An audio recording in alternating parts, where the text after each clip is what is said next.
Welcome to another edition of the TU Sports Extra podcast. We appreciate you joining us. I'm joined by Bryce McInnes, as always, our TU beat writer, here to talk a little TU sports.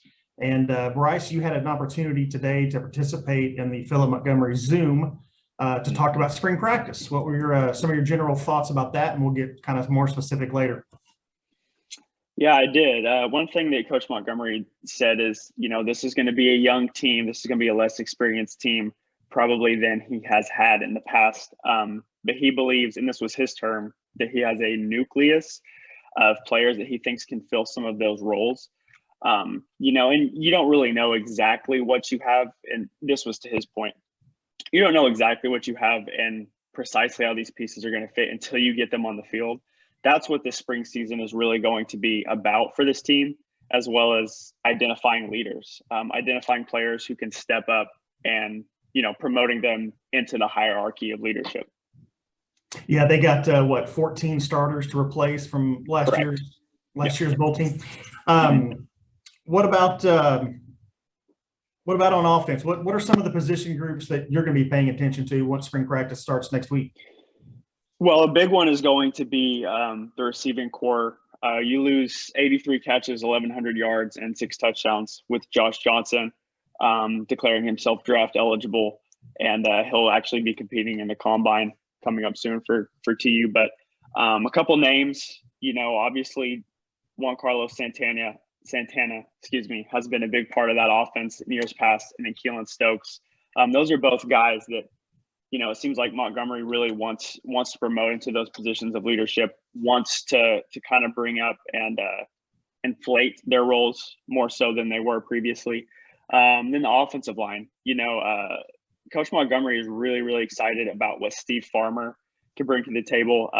He coached successful offensive lines at Texas Tech.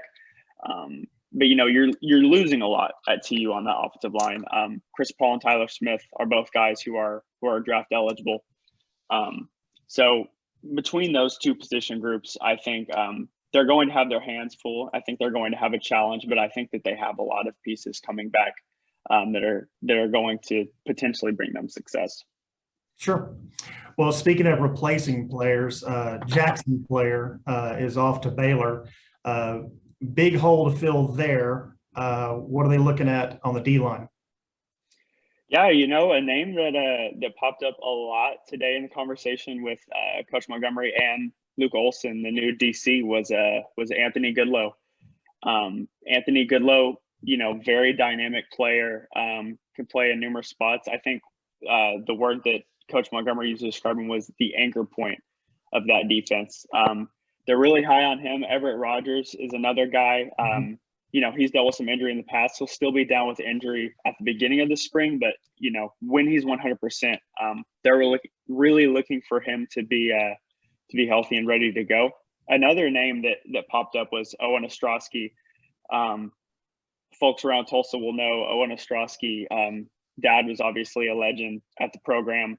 Owen played at Holland Hall, and he's coming off of his redshirt freshman campaign.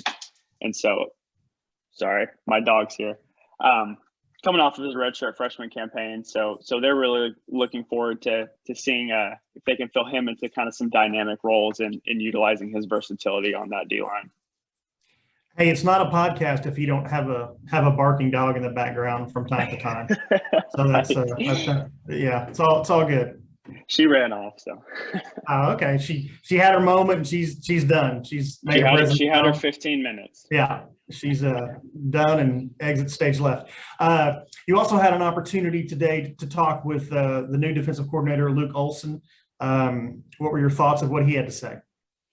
Luke is a guy, and I got to meet Luke a few weeks ago for the first time. He's been in this program, obviously, for a decade. He's not a new face in the facility, but certainly assuming a new title kind of reinforces his personality in that building.